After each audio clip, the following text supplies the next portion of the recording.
I'm Chef Jasper, and today we're in the kitchen preparing a great harvest salad that everyone's going to love, especially with the upcoming holidays. Now, let's talk about what I'm preparing. Brussels sprouts. A lot of people are on the edge about Brussels sprouts. A lot of people just don't like them, but maybe you haven't prepared them the proper way. That's just my opinion. Or sometimes they are cooked and just overboiled and very, very bitter, but they have such a great history. I absolutely love to cook with them. Now, what I like about them, Brussels sprouts date back to the 5th century Rome. Come on, in Roman times they were eating Brussels sprouts. But how they prepare them? You know, probably the old-fashioned way. Let's just say they probably boiled them too much. Maybe a little bit of salt and a lot of herbs. You know, maybe some garlic, but how about in a salad? Now this is what's unique, and this is what I like to do. First of all, you need to shred the Brussels sprouts. So don't worry about getting any special equipment or anything. Get these sprouts. A lot of people say, a lot of chefs especially, that the way you slice the Brussels sprouts also depend on the flavor that you're going to get out of them. I don't really understand that one. Some people make a little X in the bottom of them before they boil them. That's more towards tomatoes when you're cooking tomatoes that way, not Brussels sprouts, so I don't really get that. But shred these about as thin as you can get them, almost like you're shredding an onion or something very, very thin. And this is what you like, but you still want a little bite to it. And I like to peel apart these edges like this right here because we want that, but then we want that center crunch. That's great. So we'll just set these aside, but right now we're going to make a classic vinaigrette with a little bit of twist. And this is what you need to do. Okay, it's fall, it's harvest time. I love apples. I love apple cider. And hey, apples can be a nice addition to the salad. We'll talk more about that in a little bit. But we need to make a vinaigrette. And when I make vinaigrettes, I do the old classic way. 4 parts oil to 1 part vinegar. But wait a second. I took the vinegar out of it. Instead, I'm using apple cider. Not apple cider vinegar, but apple cider itself. And I love our local apple cider, so why don't you go ahead and use that.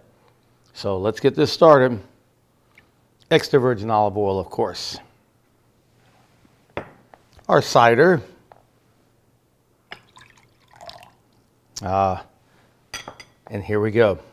Here's my little secret. Are you ready? Apple butter, yes. It's kind of like adding an egg to the vinaigrette. It's almost like a thickening agent. You'll like this. Mix this all together, and it almost looks just like a nice vinaigrette that's come together, but we're not finished yet. To this, we're going to put a little bit of salt in here. You know, the saltiness, and then the apples, it kind of gives it a great flavor. Of course, a little cracked pepper.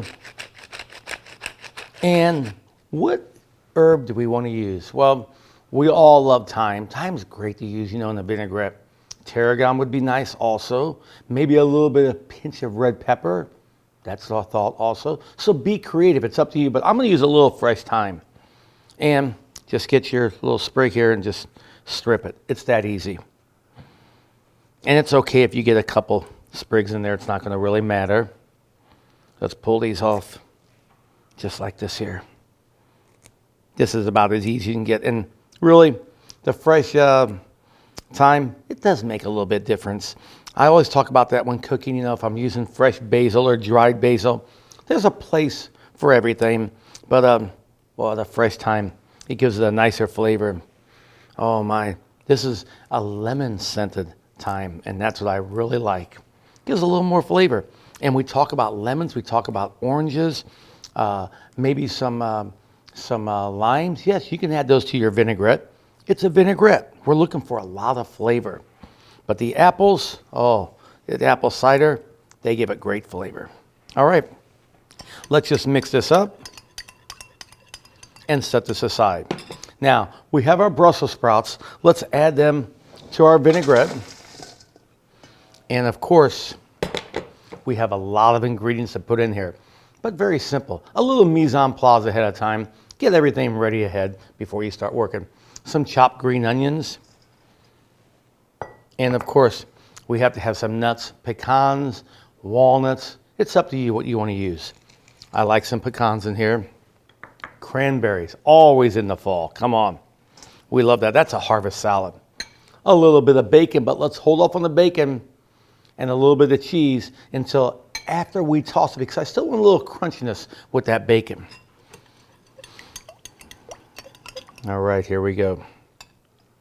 You may think you had enough or too much of the vinaigrette, but don't worry about that because you want to soak this in all together. Such great flavor, but we're not finished yet. Toss this around, and then just a touch more salt, not much. A little more cracked pepper. Of course, now we will add our bacon. Give it a nice toss, but not a lot. That's probably enough right there. And here we go, a little bit of cheese. Now, you can get grated cheese or you can just shred it. It's up to you. You may want to add the shredded cheese when you plate it. That's okay also. Some nice little ribbons are coming off of this. We like that. And then, of course, it's up to you if you want to add more to this. Now, myself, I like a lot of cranberries. Raisins are fine. It doesn't matter. But how about some tossed apples in here? That's right. Some crisp apples, maybe some orange sections. That's all there is to it. A great tasting, fun salad to prepare. Something even the kids in the family can help you with. Put this on a nice platter and you have a delicious harvest salad that I would be proud and honored to serve my family during the upcoming holidays.